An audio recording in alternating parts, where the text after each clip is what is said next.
जय राधे कृष्ण प्रिय दर्शकों, एक बार फिर से आप सभी का स्वागत है spiritual and natural technical world की सच्ची कहानियों में। हमारे शास्त्रों के अनुसार सत्ययुग, त्रेतायुग और द्वापर युग की अपेक्षा कलयुग में भगवान की भक्ति बहुत अधिक सरल है। प्रभु को पाना बहुत आसान है। कलयुग में केवल भगवान नाम के कीर्तन मात्र से ही प्रभु की अपार कृपा को प्राप्त किया जा सकता है, प्रभु के दर्शनों को प्राप्त किया जा सकता है। और जो भगवान नाम का कीर्तन करने वाले हैं, उनकी स्तुति करने वाले हैं, उनकी कथाओं का गुणगान करने वाले हैं, उनके अंदर तो सहज ही वह आध्यात्मिक शक्तियाँ आ जाती हैं कि कोई भी काला जादू या टोना टोटका तांत्रिक जो भी होते हैं, उनका कोई भी प्रयोग उन पर नहीं चलता है। एक बहुत ही सुंदर घटना मैं इसी से संबंधित आपको सुनाऊंगा अभी श्री मथुरादास जी की। प्रिय भक्तों, यह सत्य घटना है गांव तिजारे में रहने वाले भगवान के अद्वितीय भक्त श्री मथुरादास जी की। इनकी भक्ति बड़ी विख्यात थी। यह प्रतिदिन श्री कृष्ण की सेवा के निमित्त जल का घड़ा भर करके अपने सिर पर रखकर लाते। यह इनका प्रतिदिन का नियम था। एक बार इनके गांव तिजारे में एक साधु वेशधारी जादूगर आया। वह सबको दिखाकर भगवान शालिग्राम की पूजा करता था, सेवा करता था। उसकी पूजा सेवा में विशेष बात यह थी कि जो शालिग्राम जी थे वह सिंहासन पर कठपुतली की तरह हिलते डुलते थे। इस चमत्कार को देखने के लिए दूर दूर से लोग आते थे। जनता की भीड़ एकत्रित हो जाया करती थी। वहाँ जो श्री मथुरादास जी के शिष्य सेवकगण थे, उनके मन में भी भाव आया कि ये बड़े भारी सिद्ध संत हैं, तभी तो भगवान इनके अधीन हैं। उन लोगों ने इस प्रभाव का वर्णन श्री मथुरादास जी के समक्ष किया और कहा कि उस संत की सेवा सभी को अच्छी लगती है। दूर दूर से लोग उनकी दर्शनों के लिए आते हैं। कुछ समय के लिए आप भी चलिए और उसकी उपासना की रीत भांति देखिए, किस प्रकार से उन्होंने सेवा अर्चना की जिससे उन्हें इस तरह की सिद्धियां प्राप्त हुई। श्री मथुरादास जी तो सर्वज्ञ थे। जादूगर ढोंगी है, भक्त नहीं है। इस रहस्य को समझकर बोले, मेरे चलने से उसकी माया नहीं चलेगी, तब उसके मन में दुख हो जाएगा, अतः हम वहां नहीं जाएंगे। सभी शिष्य सेवकों ने उनके चरणों को पकड़ लिया और प्रार्थना करने लगे।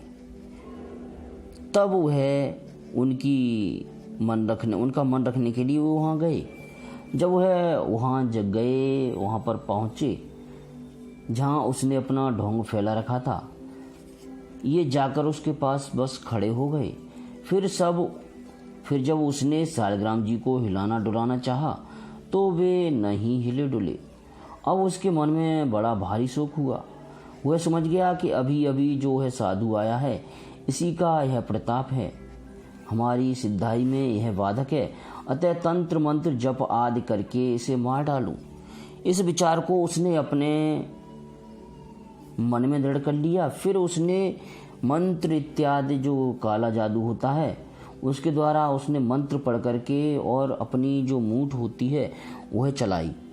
जो शक्तियाँ होती हैं, जो अनुचित शक्तियाँ होती हैं जिनके प्रयोग से दूसरों को कष्ट दिया जा सकता है, काला जादू जिसे बोलते हैं, वह उसने प्रयोग किया।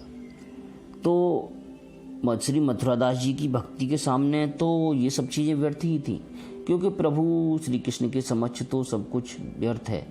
वह तो माया के पति हैं। उलटकर उस चलाने वाले को ही वह जो माया उसने भेजी थी, जो मूठ चलाई थी, वह उसी को जा कर के लगी, जिससे उसे मूर्छा आ गई और वह पृथ्वी पर गिर पड़ा। लोगों को ऐसा लगा कि यह मर गया। उसके पश्चात दयालु संत श्री मथुरादास जी ने दया करके उसे जीवित किया। फिर जब वह चेतन हुआ तब उसे समझाया और उसे सेवा रूपी भक्ति मार्ग का उपदेश दिया, जिससे वह प्रभु के श्री चरणों में समर्पित हो गया। प्रिय भाई बहनों, प्रभु के भक्तों की प्रभु की तरह ही अनंत महिमा हो जाती है। कहा गया है कि अनंत के साथ मिलकर के जो वस्तु अनंत से मिलती है वह भी अनंत हो जाती है। प्रभु के साथ जो मिल जाता है वह उन्हीं की तरह अनंत हो जाता है।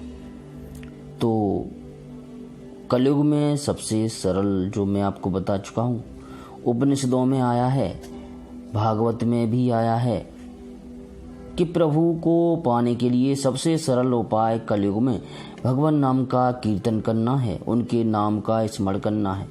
क्योंकि कलयुग में ना तो हम मन की शुद्धि से उनका स्मरण कर सकते हैं, ना तप आदि कर सकते हैं, ना ही यज्ञ वगैरह विधि विधान से कर सकते हैं। तो सबसे सरल यही रह जाता है। और भगवान ने यह तो बड़ा अच्छा किया है, हम पर इतनी बड़ी करुणा की है कि सहज में ही अपनी प्राप्ति का मार्ग बना दिया है, मार्ग बता दिया है। उसको भी यदि न करना चाहे तो उससे बड़ा मूर्ख तो कोई हो नहीं सकता। इसलिए ये समय को व्यर्थ ना करें, आपसे हाथ जोड़कर प्रार्थना करता हूँ। फिर देखिए कि जीवन में कैसा परिवर्तन आता है। श्रीमद् भगवद गीता जी को पढ़िए, आत्मविश्वास में अविश्वसनीय वृद्धि होगी। अगले किसी वीडियो में फिर से किसी नई और मन लुभावनी सत्य घटना के साथ में फिर से उपस्थित हूँगा। तब तक के लिए किसी प्रकार की त्रुटि के लिए प्रभु के श्री चरणों में सरक कर क्षमा चाहता हूँ और अपने सभी प्रिय भाई बहनों से भी क्षमा चाहता हूँ। एक बार आप प्रेम से, आप लोग न जाने क्यों नहीं लिखना, कमेंट नहीं करना चाहते, एक बार मैं आपसे रिक्वेस्ट कर रहा हूँ कि इस महामंत्र को अवश्य लिखा करें कमेंट में। इतना समय तो आप निकाल ही सकते हैं। जिसने हमें सब कुछ दिया है उनके लिए भी आपके पास 5 सेकंड का समय नहीं होता, 5 सेकंड ही लगते हैं इस महामंत्र को एक बार बोलने में। हरे राम राम राम हरे हरे, हरे कृष्ण कृष्ण कृष्ण हरे हरे। अद्भुत शक्ति का भंडार है।